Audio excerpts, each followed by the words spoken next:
The following is rated not safe for work. It contains strong language, adult situations, and lots of spoilers. Discretion is advised. In the criminal justice system, cinematic-based offenses are considered especially heinous. The dedicated attorneys who investigate these villainous films are members of an elite squad known as the Reels of Justice. These are their stories.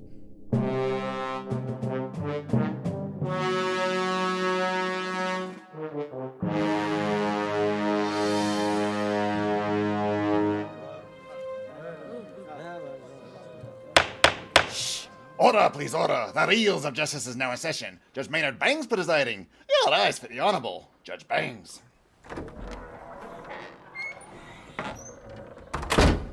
Be seated. Welcome to the Reels of Justice.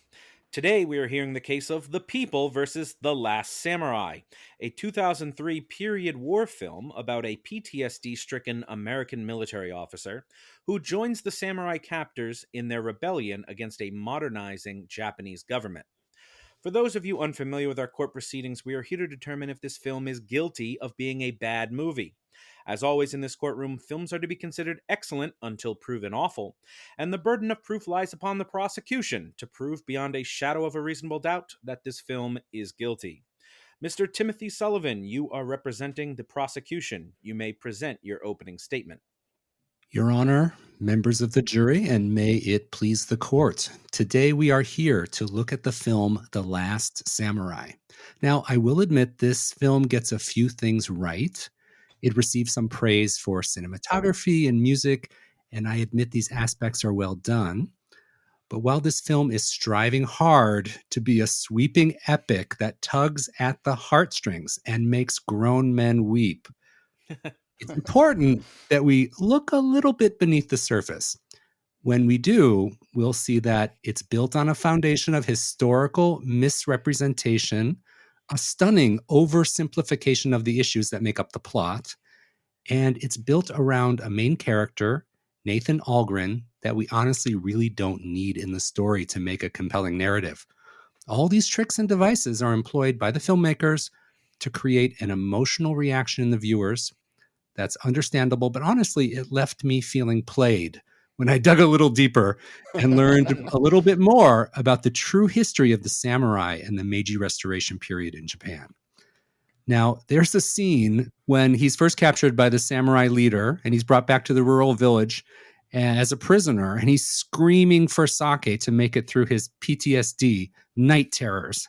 And honestly, I identify with that because this movie left me screaming for sake too, in order to make it through the film's overwrought and historically inaccurate final battle scene. Members of the jury, when we examine the historical background together, we're going to see that this movie is such a failed epic that you'll be reaching for the sake instead of the Kleenex. Thank you, Your Honor. Thank you. Wonderful. Thank you, Mr. Sullivan. Now, I told you I wept in confidence, but I'm looking forward to hearing about history.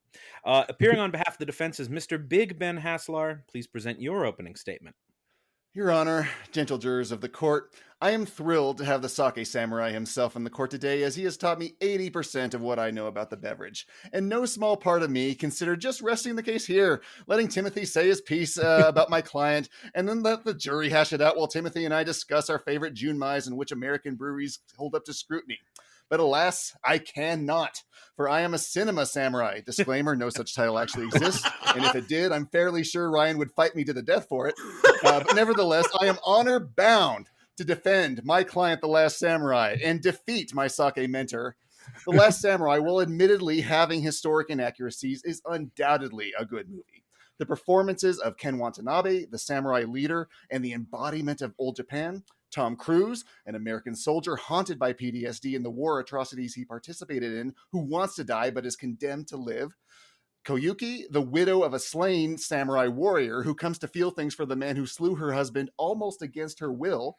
Masato Harada, the ambitious, bureaucratic face of New Japan. And Hiroki Sanada, the proud samurai warrior and begrudging teacher of our American prisoner. All haunting, all multi-layered, all beautiful. And the same could be said of the amazing soundtrack by the acclaimed composer Hans Zimmer. And while the story unfolds before us, nobody is a slouch in this movie, and it demands your attention. Thank you, Your Honor. Thank you, Mr. Haslar. I am a big fan of New Japan, so you were speaking my language. Mr. Sullivan, you may please proceed with your first exhibit. Well, my first exhibit is that this movie is actually billed as an epic historical drama. So I think, you can say there's some inaccuracies, but they really start to stack up and undermine the true validity of this movie. So let's take a moment to acknowledge that the history portrayed in this film is a hot mess. Okay, first of all, we have to understand that in the 1870s in Japan, the US did not play a major role at all in training the Japanese military. The fact that we have the American Civil War veterans there, that's never happened, and it is just a premise to get Tom Cruise into this movie. And also in the 1870s, the depiction of the samurai, they're portrayed here like monk-like warriors living in a mountain village. And when they ride into the village, the villagers bow to them. This is kind of a fairy tale representation of samurai life during this time. And it's more like the 1670s than it is the 1870s. It's more accurate that the samurai were city-dwelling administrators and bureaucrats. At this point in Japanese history, there's been 200 years of peace, and just the way that the samurais are portrayed is just not realistic, and it really is kind of a fairy tale. Mr. Haslar, I hate bureaucrats. What do you have to say to that? I would say that Timothy Sullivan is correct. There are some historical inaccuracies in the film, but the same could be said for a lot of great films like Gladiator. You have to allow for drama to happen in this. And if you made this completely historically accurate, like, for example, Tom Cruise giving the sword to the emperor, that's the sort of thing that could never happen. But if we filmed it historically accurate, where he like sort of gives it to some sort of retainer or something like that, and the retainer promises to give it to the emperor, you would lose interest in this thing. If it were completely historically accurate, you would never enjoy it. And as far as the samurai goes, he's right. They were more bureaucratic in nature and probably not smiled upon or revered at this time. But the same could be said of knights in all the chivalric films, like any King Arthur film. We're using these people as an embodiment of an idea, and that idea is the soul of old Japan that is being wiped out in the midst of modernization. All right, thank you. Mr. Sullivan, you may respond to that or proceed if you want. Yeah, well, in my opinion, I think that it's true that there's some historical inaccuracy that's allowed for storytelling. But in my opinion, The Last Samurai, it just piles up like bodies on the battlefield. Another point, there are no ninjas active in the 1870s. There's this whole scene where the ninjas come crashing in. Ninjas were not active as a fighting force in Japan in the 1800s. Objection, Your Honor, that you know of. Ninjas are silent and deadly. We do not know that they didn't exist at this time. Maybe they were that good. I'm so tempted to sustain that. Your Honor, we have to look at the historical record. These ninjas were thrown in as visual clickbait. We cannot have them. And correct me if I'm wrong, would the ninjas have even competed in some kind of open combat like that? No, they would have attacked much more stealthily than that. They attacked a group out enjoying a play in public, and it's just complete rubbish from the beginning to the end. The whole ninja scene is just ridiculous. So I hate when ninjas burst in the middle of my show. Mr. Sullivan, you may proceed with your next exhibit. And I don't want to belabor the point too much, but the final fight scene that we have in the movie is the climax, obviously. And this is the scene that brings grown men to tears and makes them weep. And this is really based on the Satsuma Rebellion of 1877. And this is when the last gasp of the samurai warriors were fighting against the Meiji government. And the way it's pictured in the movie, it's two short battles that kind of took place in the course of an afternoon. And the samurai were wearing medieval armor and fighting with bows and arrows and saying they refused to use guns. Okay. This is really key to the emotions that are brought up in us, because they're saying like, oh no, we can't use guns. We won't dishonor ourselves by using guns. That is baloney. The samurai used guns for 200 years prior to this and during this Satsuma rebellion in real life. So this is real manipulation by the filmmakers, that they're saying, oh, we won't dishonor ourselves by using guns. They only resorted to using swords in real life when they ran out of ammunition. And that was true for both sides. So again, I think they're just overreaching with the manipulation of history here to pull on our heartstrings. Mr. Haslar, shots fired.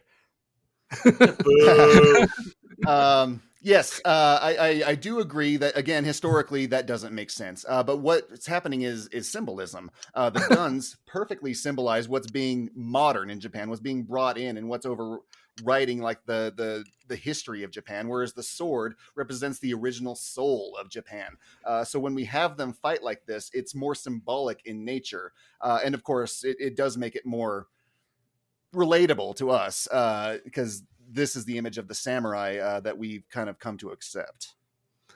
Well, I'd like to move on to my next point, the oversimplification of the issues at hand for the plot. Now, one of the major plot points is the reason for this rebellion. Why are the samurai all up in arms, and why are they fighting against the new Meiji government in Japan? And in the movie, they have them defending their samurai ideals of loyalty, of justice, and the Japanese way. And in reality, the samurai were trying to protect their class and their privilege. A lot of the modernizers who started the Meiji government were there to create more opportunity in Japan. When samurai caste system existed, the samurai made up about 5% of the population, and they had very special privileges in society. They were the only ones allowed to fight, and they could kill people without any repercussions, and they didn't pay taxes. So of course they didn't want their way of life to go away. Sign me up. Do sake samurais pay taxes, out of curiosity?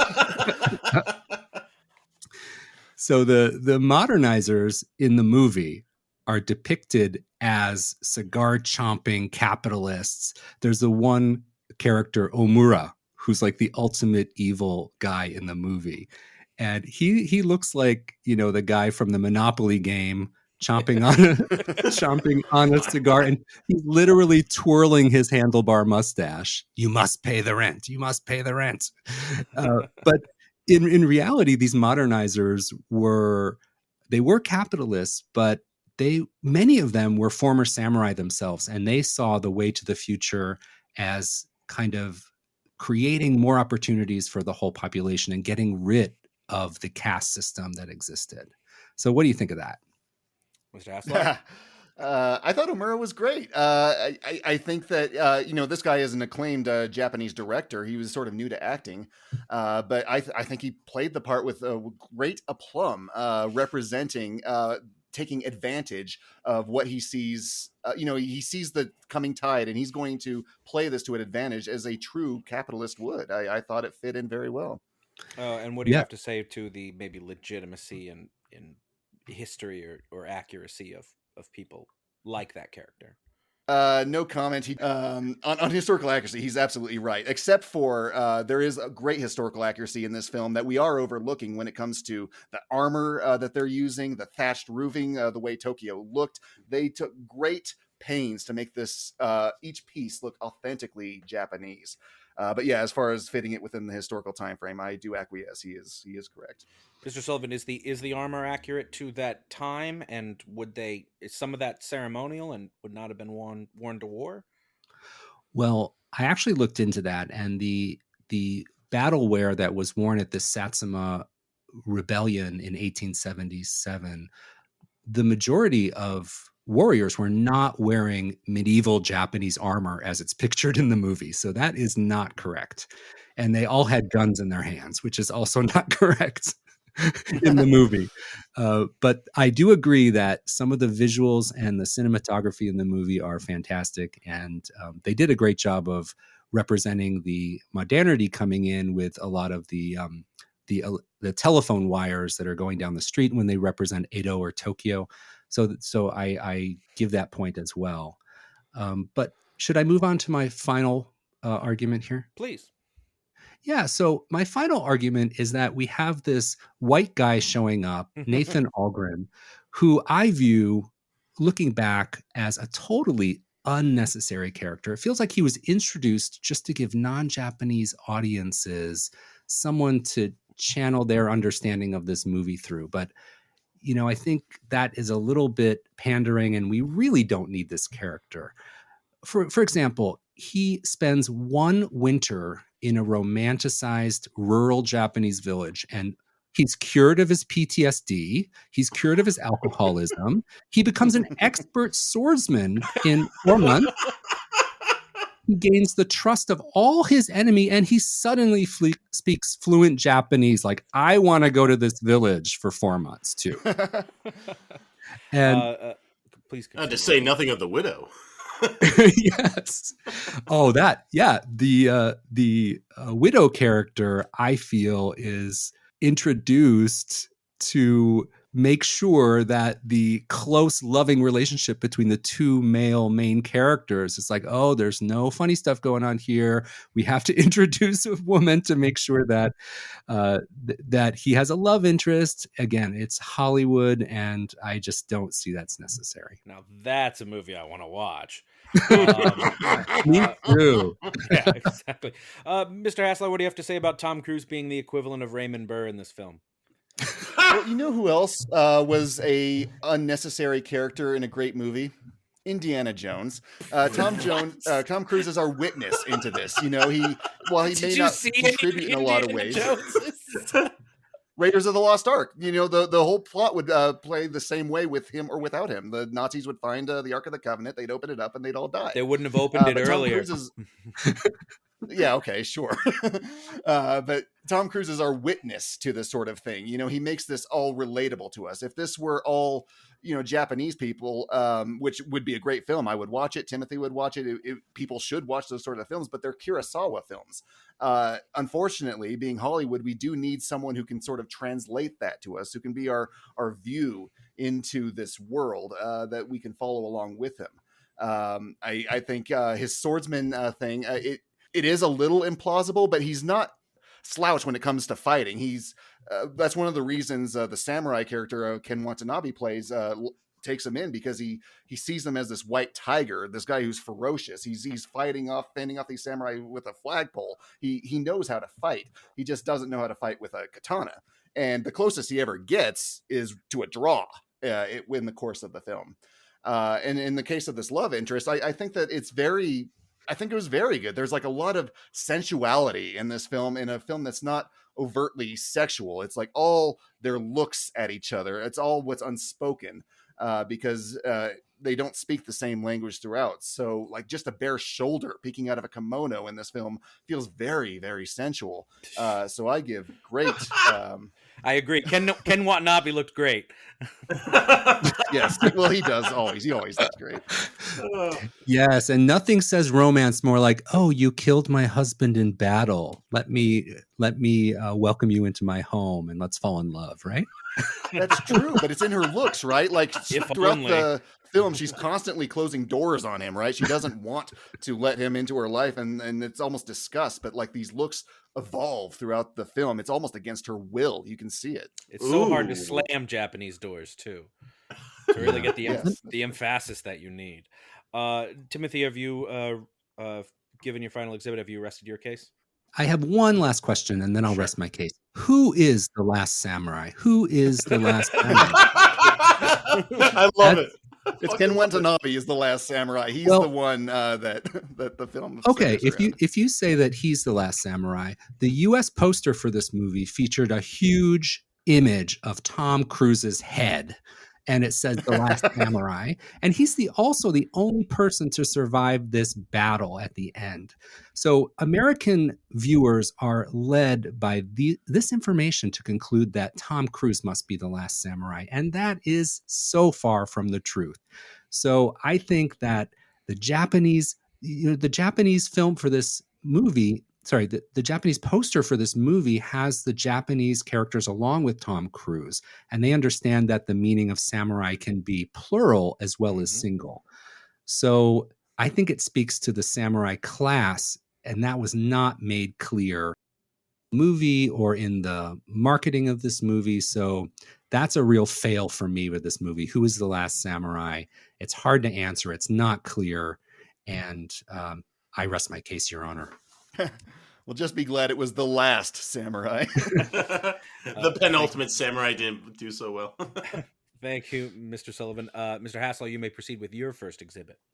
I hang my hat on Hans Zimmer. This score, why it was not nominated for an Academy Award, I'll never know. It's just as good as his other stuff. Just listen to it. It has so many layers. It's multi-layered, and as far as like a cinematic score, when they're going into battle, when we're longing, while layering these Japanese instrumentals into it.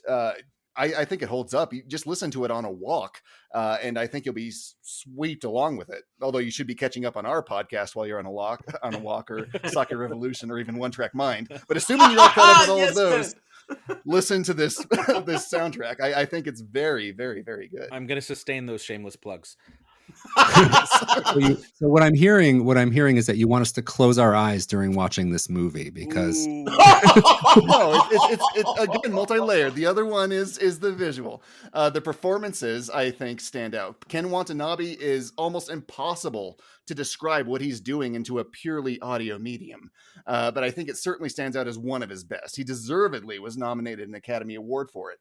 Every look in his face just shows the responsibility that the character feels. But the performance isn't just limited to that, because like he has a short scene where he's doing some sort of comic acting on the stage. And his evolution with how he becomes friends with Nathan Algren also becomes very fulfilling throughout the film, throughout their conversations.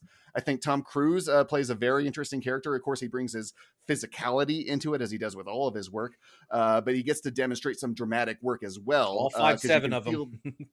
5'7" of them. Oh, right. Yeah. No, he's short. It was a height joke. I got it. But you can feel the concern he has for the men under his command, and his desperation to die, yet his unwillingness to do the deed himself, and his father-like tendencies with the two boys, which he ends up staying with. Again, great performance. I already talked about Taka. Her performance was great. But also the master samurai, who trains Tom Cruise. This guy is probably equivalent to being a Tom Cruise within Japan right now. But within this role, you can feel his sternness, his dedication, his dislike for the character. And when it eventually ends up into a draw, the evolution of respect is again apparent. None of this is just sudden. All of this is done with intentionality and layered throughout the film masterfully. Mr. Sullivan, any rebuttals? Well, I just think it happens unbelievably fast, and it's just implausible for me, and that just takes me right out of the movie. Becoming a master swordsman in the course of one season is just not believable and just ruins the whole thing. We've all seen Forged in Fire. Mr. Haslar, you may proceed with your next exhibit. Lastly, I would talk about the authenticity, because while there was a lot that I got hammered with for what it's wrong, and I do agree, there is a lot that it gets right. From the fact that you can see Mount Fuji from Yokohama Harbor, the way that the village looks, they reconstructed this village in New Zealand. Okay, very different. A big difference. Yes, very different. Sorry. And the authenticity in the way they built the village absolutely stands out. And like we already talked about, like Timothy even seated, the way we see Tokyo at first when Nathan Algren arrives, and then we see that evolution over the winter when it's more modernized, and we start seeing little Western devices and the telephone wires crisscrossing around that. All of this is in the background of this film that's not even spoken to us, and yet done with such intentionality that we can feel the modernization creeping in. on this characters. Well, I'd like to let Mr. Sullivan respond to any of those points.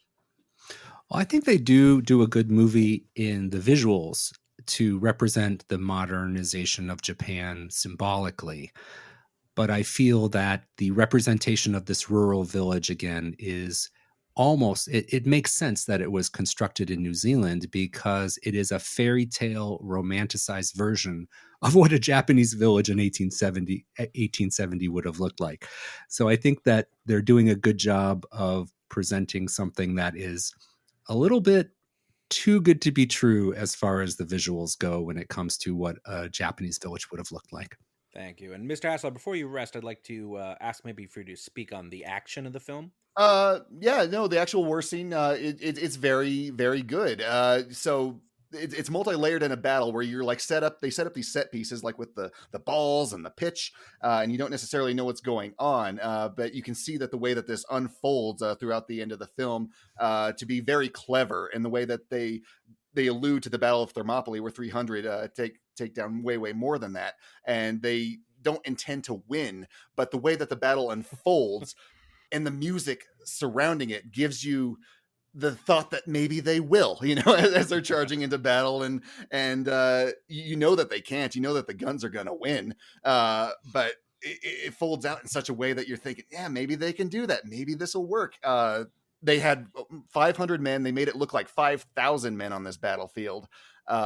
It's a testament to cinema battle technique. Any rebuttals to that, Timothy? Just briefly, there's so much unrealistic stuff going on in this battle scene.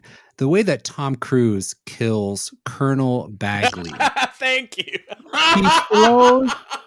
He's in a full gallop. He throws his sword that he just got, and he throws it, and it hits him smack dab in the chest and kills him in 1 second. And then Katsumoto, the samurai leader, is literally riddled with bullet holes from a machine gun and still has time to pull Tom Cruise over and commit seppuku to just put the cherry on the sundae. It is unrealistic and it is overkill and it is wringing sentiment out of this, what could be a more realistic scene. Just look down at your popcorn while he throws the sword, and then the whole thing will play out fine for you. I believe he said "Hi Kiba." All sides have rested their cases. The attorneys will now present their closing arguments. Mr. Sullivan, you may begin. Well, I'd just like to reiterate my points at the beginning and direct the jury to 3 points that make this film a hot mess. One is the historical inaccuracies. When you start to understand Japanese history, you'll see that this movie is built on a house of cards that falls down and disappoints you very quickly when you start to learn just a little bit about the real Japanese history of the Meiji Restoration. There's also the character of Nathan Algren is really unnecessary, and I know he's a way for us as non-Japanese people to view what's happening, but I really don't think he's necessary. And finally, the oversimplification of what could be really interesting issues to dig into for the purpose of taking apart what's going on at this point in Japanese history is really a missed opportunity. It just makes it black and white, modern, traditional, good and bad, and it just turns me off that it's so oversimplified. I rest my case. Thank you. Mr. Haslar, please present your closing argument. Enrich the country, strengthen the army. This was the slogan of the Meiji Restoration. Japan, having spent centuries opening its borders and then closing them, and then opening them again and then closing them, in the 1800s found themselves behind technologically and tipped the first dominoes in their quest for imperialization. But when we advance, we inexplicably lose something, like mom and pop shop venues are often bulldozed to make ways for deluxe apartments in the sky. And when that happens, it's natural that we reflect on what's being lost as history and culture stops being lived in and starts becoming something that's remarked on only in museums. This is the soul of The Last Samurai. When we look at the samurai as a symbol of centuries of a lifestyle being overwritten by the next new thing, and the film does so with absolute beauty and grace. I hang my hat on the performances of the cast, the powerful score, and its relatable themes. It's a movie that's even more popular in Japan than it is here. A movie that brought on tons of actual Japanese actors and a great deal of love and affection for my favorite country. Consider this while you're in that deliberation room, jurors, while I sit here and sip the last bit of my Hakai-san Yukimuro Junmai Daiginjo with notes of fresh pear and await your favorable verdict. Damo, arigato, and Timothy can't have any. Can I have some? Sure, if you vote my way. We'll see. Is the bailiff going to give us sake? Maybe. Thank you, both members of the jury, Mr. Maynard Bangs, Mr. Dylan J. Schlender, and Mr. Oh, come on. Just one more samurai before we go? Okay, but this is the last samurai. Ryan Luis Rodriguez. You have all heard the facts concerning this case. It is now up to you to determine if this film is guilty of being a bad movie.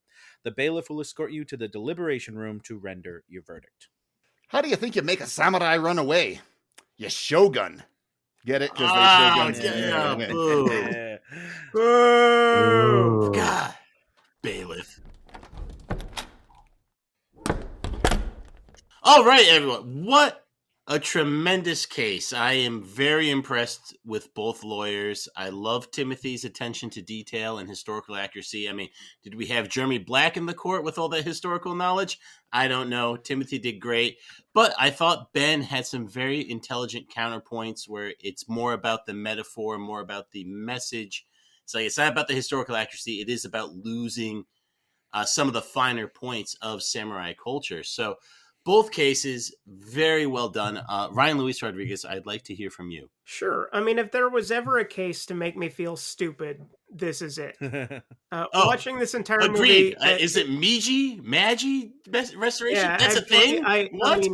I had no idea watching this entire movie whether anything was factually accurate. I gather that it's not, but that kind of stuff doesn't really bother me per se. I think what really bothered me was that it felt interminable at 155 minutes. Like, it felt like it was pretending to be a serious historical epic, but there was something that was pulling me away from it. I don't know if that makes any sense. No, it kind of does, because you know what I said to Maynard while we were watching? I said it kind of feels like it's trying to be Glory, and then it turns out the director also did Glory. It's the same guy. Yeah, and I was like, well, there you go. one of my favorite critics on Letterboxd, Josh Lewis, calls Edward Zwick the master of the 3-star classic, which I think is a really appropriate way of describing this. Like, this is a gentleman's 5 out of 10. This is 2.5 stars for me, but there is stuff that I really liked about it. I love Billy Connolly anytime he shows up. I love Timothy Spall. Ken Watanabe is sensational. It's easy to see why this was kind of his big breakthrough. And then, of course, he goes on to, Batman Begins and then Inception later on. But, I mean, it just really, it rolled off me pretty quickly. Like, it wasn't necessarily something that stuck with me. And it's not something that I have tremendous esteem for. All right, so Maynard, I said it's a good thing Tom Cruise killed the shortest samurai in Japan so he could wear his armor. He probably stole it from one of the kids. So what did you think of the movie? What did you think of the case? Watching the movie, I was enthralled and fairly entertained. The pacing was a little slow at points, I agree. But when the action was on there, it was there. And if I wasn't thinking a lot, basically when I turned off the movie, I was pro. I was going to say, not guilty. Performances are strong. Ken Watanabe's great. And then kind of, I remember thinking some stuff during the movie, like besides him throwing the sword, like why did he learn sword fighting so fast? And this relationship is not good. And basically everything Timothy said, I kind of thought over the next couple of days. And then Timothy ends up citing like historical things that go, no, all of this is BS. And I agree with Ryan. We don't need a lot of historical accuracy, but I'm not sure. I think that's kind of what this film is trying to hang its hat on, is that it's accurate. That's like, it doesn't feel like it's trying to be a fantasy. Right. It's definitely trying to convince you that this is what happened. Right. It's trying to be a period drama. Yes, right. It's supposed to feel like a period piece, not like a... Because what would that be, like an Elseworld history? That's not quite sci-fi. I don't know what you call that. It's like what Harry Turtledove would write. Yeah. And you know, and I think especially falsifying history in order to romanticize it becomes dangerous, because then we almost start becoming borderline propaganda, right? And when Ben said this is more popular in Japan, it's like, well, when you romanticize all this honor crap, who wouldn't? You know, it's kind of like how 300 hit for some reason here in America, although we're not freaking Greek, but it happened to a bunch of people with like 300, with like, rah, rah, let's go out and die in incredible bad odds. And it's like, that's not a good thing to do. I said the whole time, that whole ninja thing, I'm like, this is not how ninjas fight. They would have killed you in your sleep. I'm so happy he brought that up. I knew you would love that, because that was the first thing Maynard said. He's like, I've seen Deadliest Warrior. This isn't how ninjas fight. No, and they got robbed in Deadliest Warrior too. The ninjas are the Deadliest Warrior because they don't fight you. They just kill you. You know, so that was a point that Timothy brought up that I really agree with. It's a pernicious tendency that we see in some of these historical movies where the modernizers, just by dint of being modernizers and being liberal capitalists, are immediately the bad guy. Like, we don't really get a fair shake at hearing their side. And then when we find out, because the historical record is like the samurai didn't want to give up their position of privilege for a more modern Japan, now suddenly we're wondering, it's like, wait, Ken Watanabe, you just wanted to have slaves that you could cut your samurai sword through? Come on. So, well, it's like it is interesting. Tom Cruise shuts down that treaty at the end, and we don't ever get to know what the details of that treaty are, what that trade agreement is, and how that could have benefited, like, the common person in Japan at the time. So the fact that we're turning it down just because some stuck-up guy died is like, wait, what if that was a good treaty? Like, we don't know. But they have to go back to the fishing village. Yeah, those jobs aren't coming anymore. There'll be no hospital. I'll tell the children. And then last hat. This was the thing. I saw this in theaters, and this was the thing I thought at the time. And Timothy nailed it. It was like, he's on the poster. It says The Last Samurai. You think Tom Cruise is The Last Samurai? And then of course you do some more research, and really the group. I don't think it's Watanabe specifically. I do think it's the group. They're the last samurai. They're that last group. But I agree. You really don't need Tom Cruise narratively. And I mentioned Raymond Burr earlier, and you know, yeah, in 1956, maybe we needed an American star to anchor our Japanese Godzilla film so that audiences could relate, especially post World War II. But now it's 2003, and Crouching Tiger, Hidden Dragon came out 3 years before and did very well. So I think you could have done this whole movie without Tom Cruise. Yes, he brings star power, and that sold a lot of tickets, but it doesn't make the story any better. I don't know. I might push back a bit on that. I thought Tom Cruise bringing that outsider perspective into it made some of the things he was thinking and talking about more relatable to us, because Ken Watanabe wouldn't have been asking some of the questions Tom Cruise would be. Like, he wouldn't be asking, like, why did that guy kill himself? He would just know. And so we wouldn't get those explanations as a viewer. So I thought Tom Cruise brought a little more value. More interesting if Tom Cruise was similar to little Harry Potter rat guy, where he's an intellectual observing. You know, if Tom Cruise was like but then he doesn't get to throw a sword through someone. Right, so he doesn't make that movie. Tom Cruise, at the height of his popularity, does not make that movie. No, but that would be what that character should be. Dude, merely an observer. Dude, Tom Cruise is not merely an observer here. He's a participant. And because he got jacked as hell, he killed the short samurai and stole his armor, and he kicked ass. Okay. I want to say the next thing about Ben too. The music is great. Music is good. Yes, the aesthetics are on point. The aesthetics are on point. Yes, gorgeous looking and sounding film. And like Timothy said, I think those aesthetics kind of dazzled us, and it looks and sounds like a gorgeous movie. But when you do break the pieces apart, I think there's nothing under the surface. I do think it's very shallow. It seems like it's a more of a cotton candy movie than an epic. Yeah. Yeah, and so I'm gonna lock in guilty. Wow, I was not expecting that. I didn't come in that way either. Timothy swayed me. I do. Timothy brought up a lot of good points. Ben did too. But I want to hear from Ryan Luis Rodriguez. Misaki. Okay, that makes more sense. All right, so Ryan, what do you think about, brother? I don't know. I'm so split because I'm literally split on this movie. I think it's on the verge between good and bad. I can appreciate And that. it comes down to how I feel about the movie. And I can't, in good conscience, say that it's bad just because I don't like it. So I'm going to have to lock in not guilty. Okay, so it comes to me. And I feel where you're both coming from, because that's kind of where I was. After we got done watching the movie, I was 50-50. I'm like, I'm willing to listen to the case. I want to hear a good case. And you guys know I just love history, and Timothy was really speaking to my heart. But Ben had some very good counter arguments as well. I mean, this is a tough one, but at the end of the day, in the interest of promoting who I thought brought the better case, I'm going to go guilty on this one. Wow. I know. I'm a little surprised too, but Timothy really brought it. So let's get out there and tell that very handsome judge.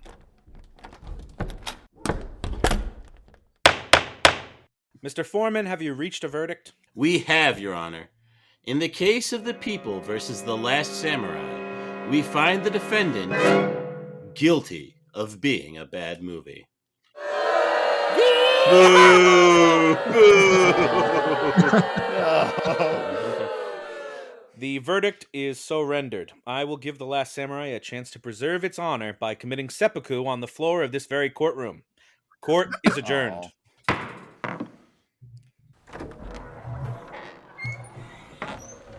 This is Mumbly Mumblerson reporting to you from outside the Reels of Justice. Mr. Timothy Sullivan, would you care to share your thoughts on the jury's verdict or whatever? Well, I have to say, I'm honestly a little bit surprised. I've watched a lot of reaction videos on YouTube to this movie where people kind of watch it for the first time, and so many grown men were crying on YouTube when they watched this movie. I thought I almost had no chance, but I wanted to dig a little bit deeper, and I'm really pleased that the jury was listening to my arguments and saw it my way. I'm really pleased and happy. Thank you so much. I didn't see it your way. Thank you. Mumbly wasn't a juror. Wasn't in the juror. Excuse me, can we get a word on how you feel about today's verdict? I'm asking because it's required. It's Liesl Hansen all over again. I come in overconfident. I was like, yeah, he's going to throw historical inaccuracies at me, but yeah, I'll just counter with, yeah, that's what it's symbolizing. But no, it was leg sweep after leg sweep on that point, and I could not end up with a defense. But it couldn't happen to a person I respect more. It was a great pleasure to go against Timothy Sullivan, my sake sensei. So thank you very much, sir. Thank you very much, I guess. That's all I have from the courthouse today. Let's go back to the studio for post-trial analysis. God, I hate this job. Aw, Mumbly. We love Mumbly. Wow, both of you, just A+ job. What a this is great content. This is what Reels of Justice is supposed to be. I love it. Yeah. I love history. He made me hate one of my favorite movies. I love history. And I love research. That wins points so much. Yeah, I do love it. It was such a preponderance of things that you made it very hard to ignore. I mean, the fact that they would have had guns in that fight, you know? Like, Tom Cruise should have been training them how to use guns. But instead of learning how to throw samurai well, where's he going to get the guns? They don't have them. They would have stolen them. You've seen last Seven Samurai. They send up the guy, he gets the guns and brings them back. The samurai can steal. Don't let me talk this much. Let's talk to Timothy. Timothy talk. He's waiting for you. He's waiting for you to stop because he's polite. I was just thinking that same thing, that, you know, when I learned that they all had guns, and this whole, like, there's this line in the movie where they say, like, oh, to respect our own honor, we will not use guns. And they make it this fulcrum of their value system that they're not using guns. And that plays out so emotionally at the end of the movie, where they're literally getting mowed down with the machine guns. It made me feel so manipulated when I learned the truth of what really happened. And that was kind of the cornerstone of my argument. Yeah, and this might be a cultural thing. You know, Ben talked about 300, and it's like, you know, they win in not thinking they win. I think the Spartans thought they'd win. They had a very good tactical advantage. Pretty sure they felt pretty good. But the samurai kind of just ride out in the open to their death on purpose, and it's like they didn't expect to win. It's like I don't know that go and die for your cause is the message I want to sign up for or make a movie about.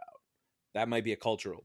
That's such a good point. I actually read a criticism of this movie where they said in real life, the samurai leader, Katsumoto, would have committed seppuku at the beginning and spared all his troops and all his group and died with honor for them, and they could have lived out their lives. That would have, of course, we wouldn't have had that final scene, but it does raise the question of what would have really happened, and I don't know. So if it was insurmountable odds, you're saying the leader would have just given himself up. He's like, look, I know we can't win, so I'm taking myself out of play. That's honor. I dig that very much, and I think it speaks to you saying, grown men crying about this and kind of romanticizing that sacrifice. And it's like, maybe that's I think a toxic thing where we really romanticize sacrificing, especially sometimes for a hopeless cause. Yeah, almost for its own sake. Yeah. Yeah, exactly. That's it. That's And interesting. We don't know what's in this treaty. It could be dope. We don't know what's in it. It does. Well, not that's tell so us. true. It does. Well, not we know, tell like us. 60 years later, if you violate like treaties involving oil, it doesn't end well. So Yeah. Yeah, that's true. Exactly. And we know where. That's the other thing. Ryan, that's Pearl Harbor. Yeah, I was gonna say, we know where all this leads, and That's another thing that kills me about that movie. It's like we're not even at World War I yet. Oh my Doesn't god! end well for Japan. No. Oh man. So, but great job, both of you, and this was a very fruitful movie to talk about, which I knew it would be. So, Timothy, what keeps you busy when you're not schooling Ben on Japanese history here? Well, as Ben mentioned, I do have a podcast with my buddy John Puma. It's called Sake Revolution, and sake was the touchstone that connected me to this movie, so that's why we're here today. And we talk about all things sake from a non-Japanese point of view and from an American point of view. So we're the only American sake podcast out there. Nice. And we want to help people understand this beverage and make it relatable. And we only review sakes that are available in the US. And we try to make it really fun and really accessible. Ben, I know you are a huge proponent of this show. I am, yeah. No, I started listening to their show when we started our show because I kind of wanted something to compare to. But yeah, no, if anyone out there who listens to our show doesn't know sake, you only know it from like the sushi restaurants or whatever, you should go to the liquor store, get yourself a reasonably priced bottle, have it chilled, have it room temperature, have it warm, and you should listen to Sake Revolution while you're doing it because Tim and John do a great job of like breaking it down, how this bottle that you got is different from all the other bottles out there, all the variety that exists in the sake world. So yeah, it's absolutely one of my favorite shows. You should listen to it. So this is probably a topic you guys covered, Tim, and it's Ben has brought us to a few sake bars, and for me, I like sake warm. And so, are there certain brands that are like meant to be warm, and while others are to be chilled? I'm sure there are. Or do you prefer it chilled to warm? Is the cheap stuff better warm? Because that's that would track. Yeah. That is such a great question. I love this question. And I get it from so many people. And I am here to tell you that warm sake can be absolutely delicious. I did a 1-year internship in Niigata, Japan. In much like Tom Cruise, I lived in Japan for a year in rural Japan. Tell us about the widow you hooked up with. And I worked at a sake brewery there for 12 months, making sake and learning the ropes. And the master brewer, the like 70-year-old, he would be the equivalent of like the samurai master of that region. He would wait whenever we would have sake in the evening. He could not wait for the warm sake to come out. The master brewer who oversaw all the production, his favorite sake was warm sake. So there is nothing at all wrong with warm sake. It gives a really lovely warm feeling. It brings out a velvety texture in the sake. My only rule of thumb here is that you have to start with good sake. Any amount of warming or chilling, for that matter, is not going to turn a poorly produced sake into something delicious. So you have to start with something good. And warm or chilled depends on your preference, but both can be absolutely delicious. Okay, and it sounds like so. Then there are not specific ones to be warm or chilled. It's just find one that's good Yeah. and enjoy it how you enjoy it. Yeah, my rule of thumb is if it's fruity or if it's floral, those generally are better served chilled. If it's ricey or dry, those are good for warming. So, if you get a lot of fruit aromas, melon, banana, etc., those are generally served chilled. But the really classic sakes that are dry, more ricey in flavor, those are great when they're warmed up. When Ben took us to that sake bar, that my favorite sake did have a lot of fruity taste to it, and that was served chilled.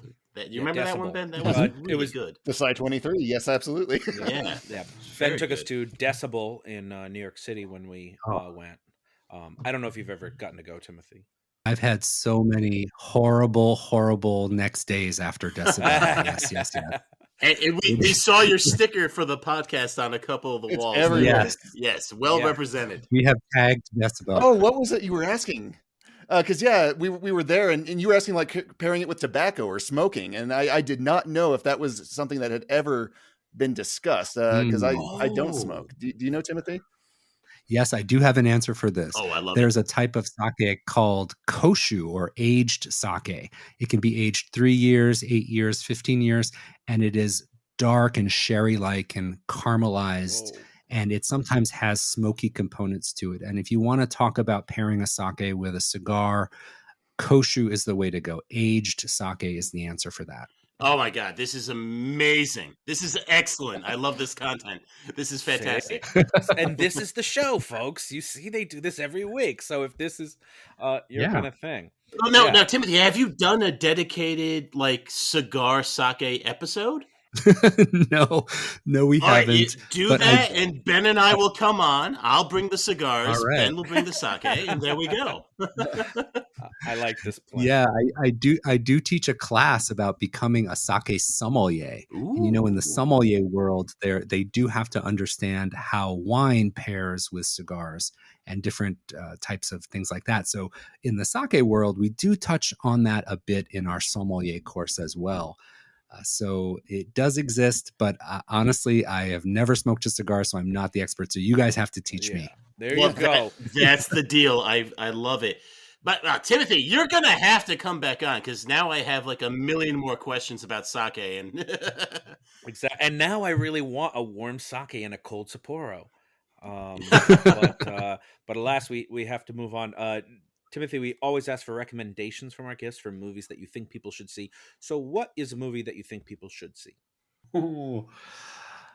Well, I have an absolute number one favorite movie in my life, and it is When Harry Met Sally. Have any of you seen that movie? We were just talking about it. Not even a joke we were just talking about. That's amazing. No, go on. Why should people see this movie?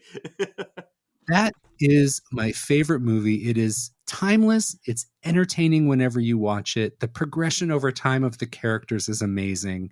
And it is an all-time classic. And it's such a New York movie as well. And I'm based in New York. So it is one of my all-time classics. I recommend it to anybody. And that is what I would recommend. I've been faking all my orgasms ever since I first saw that movie. And I constantly say, I'll have what she's having. I swear by it. I didn't know you were based in New York. That makes sense that you spent a lot of time at Decibel then. Yeah. Ben, is that how you heard about Decibel then? Was from Sake Revolution? Absolutely, yeah. There you go. Nice. It's a whole circle. But that's a great recommendation. Big Ben, what is your recommendation? It's great to have Tim on the show and talk about a movie that actually takes place in Japan. I feel like I rarely get to recommend any of the heaps of samurai films I've seen because we keep talking about slashers on this show and I'm all out of any of those that are good.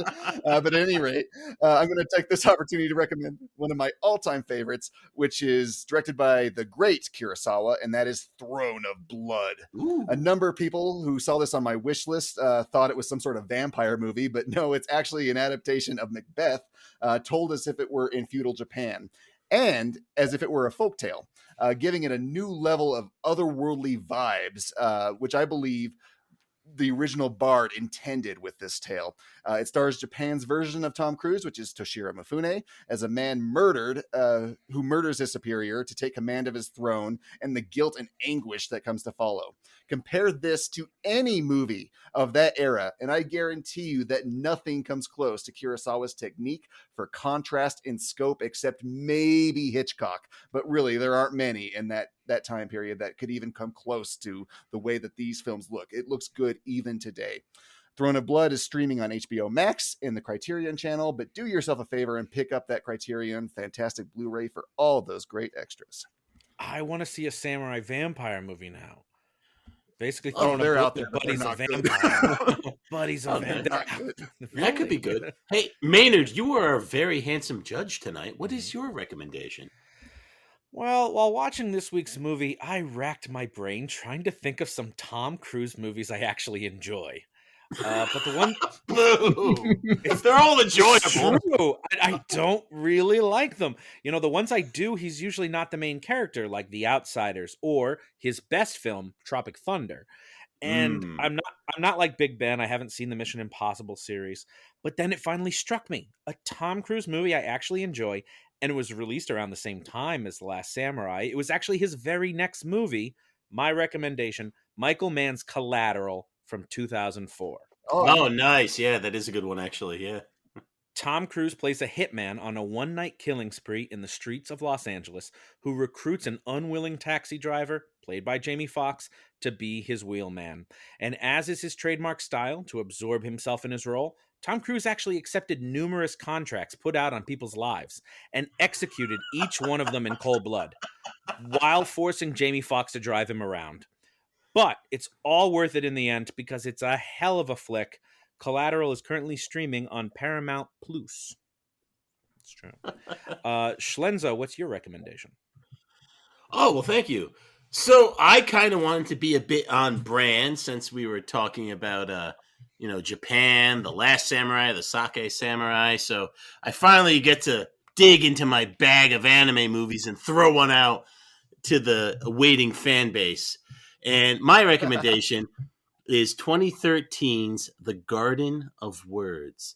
This film is a beautifully crafted tale of two strangers who meet by chance in a park and form a unique bond over a series of rainy days. Despite its relatively short runtime, the movie packs an emotional punch that will resonate with viewers long after the credits roll. The animation is breathtaking, and the story is elegant in its simplicity.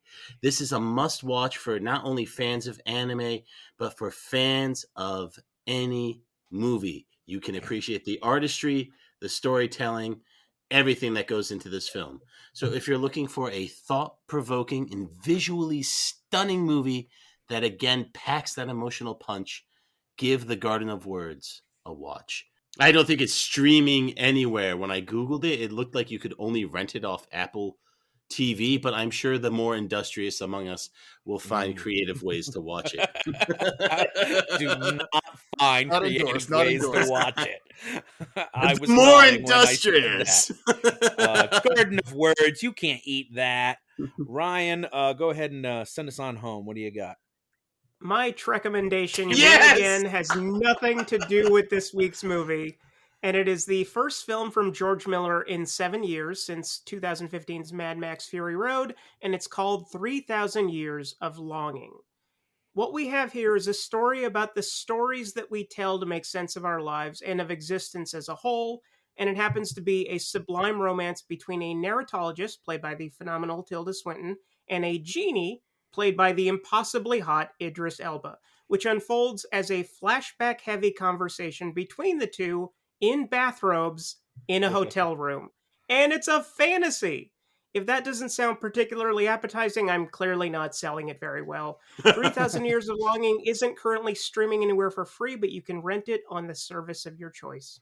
And applicable to today, did it get any Oscar noms? I don't think it got any Oscar noms. I was really bummed out. Ouch. Well, they snubbed Chippendale and Weird too. So Chippendale didn't make it to theaters. Time out. Technically, it was not eligible, but they did snub a lot of movies this week, and I was really Weird didn't get any. What? That's Best Picture, Best Actor. Not even like music or anything. What? Weird counts as a TV movie. No, because it got a Golden Globe nom or something. So it got screwed. But Chippendale, come on, it's a new classic. No, that's true. It has to Didn't play get for a cinemas in a theatrical week, and release, it though. didn't. That went directly to Disney+. All right, Timothy, real quick, what should win Best Picture? Oh my gosh, I don't know. We're going to hold you to it. I don't A lot know. of pressure. And if you lose, you have to come back on the show. I'm the newbie. You have to cut me some That slack is- here. Okay, that's That is fair. That's fair. Did you see any of the movies we recommended? Collateral or Throne of Blood? No. No. Well, I really? haven't seen any of them. I I'm think surprised you haven't seen I Throne think of Blood. it's You the like Sake Kurosawa? Samurai. You might have to watch Throne of Blood. He just I think that watches might be Dragon Ball required. Z all day. That's all. That would be dope. That would be And Harry fine. Met Sally. And That would be great. Ryan, quick, you got to choose between Tilda Swinton and Kate Blanchett. Oh, Kate Blanchett. Not even. Oh, that. come That's on. not even. Okay. I That's don't even need to easy. think That's about that. easy. Okay, That's all right. easy. I've tested them. I gotta keep them on his toes. No. You got me on my toes, and- but no. And with that, we are all out of show, but we want to thank our guest, Timothy Sullivan, for joining us. Thank you so much, Sake Samurai. It's my pleasure. Thank you so much for having me. We will definitely have you back. You may have to face off against the Beer Baron next time, Schlenzo D. But we look forward to it, and we hope everyone else will join us again as well as the Reels of Justice keep turning. count it. Japan.